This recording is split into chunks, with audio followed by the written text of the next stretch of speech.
Hello, everyone. This is Coach Michael Jackson of Boys Ranch. Adrian Jackson wanted me to say a few things about Juneteenth.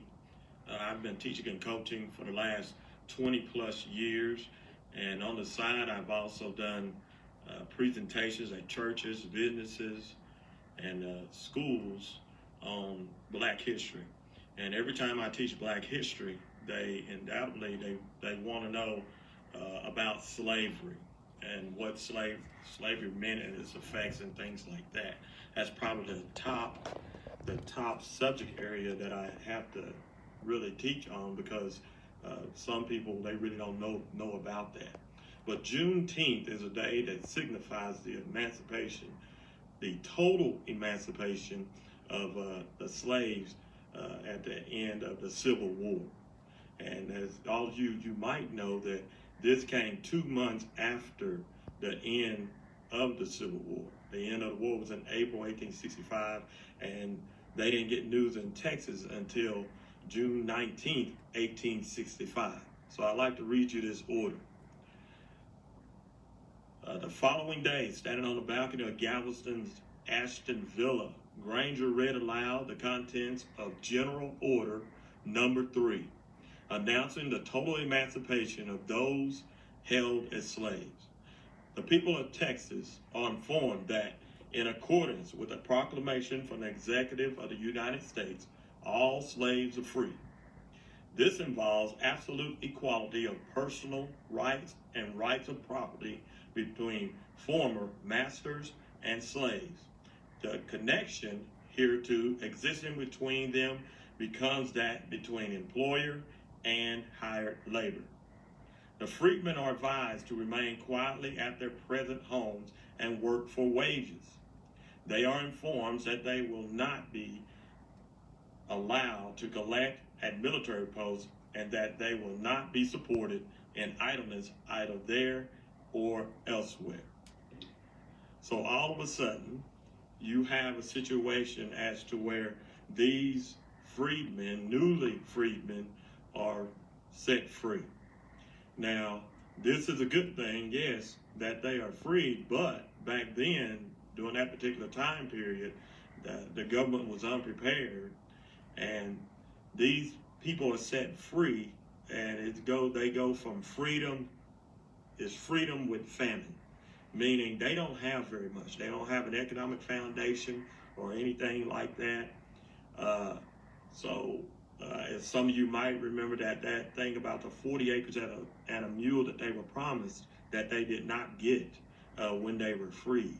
So upon them being freed, they don't have an economic foundation and things like that. One person from the WPA, when they interviewed an ex-slave, said it was like cows being turned out to pasture when they were set free.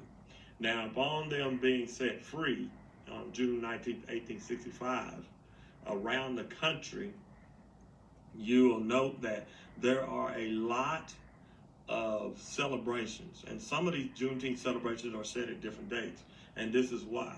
Those slaves that were freed from Texas, they migrated to places like Los Angeles and then a lot of the states up north. And when they migrated, they took the tradition of Juneteenth with them. Tomorrow in Amarillo, they'll be celebrating Juneteenth. I've been coming to celebrate Juneteenth in Amarillo since I was maybe about 12 years old or something like that. A lot of the celebrations you'll see around the country, it involves barbecues. A lot of people at the park playing games, such as, some places in the South probably play horseshoes and things like that. But each of the celebrations are kind of different. Some of them are week-long celebrations where they have dances, talent shows, and things like that. So Emancipation Day is what it's called.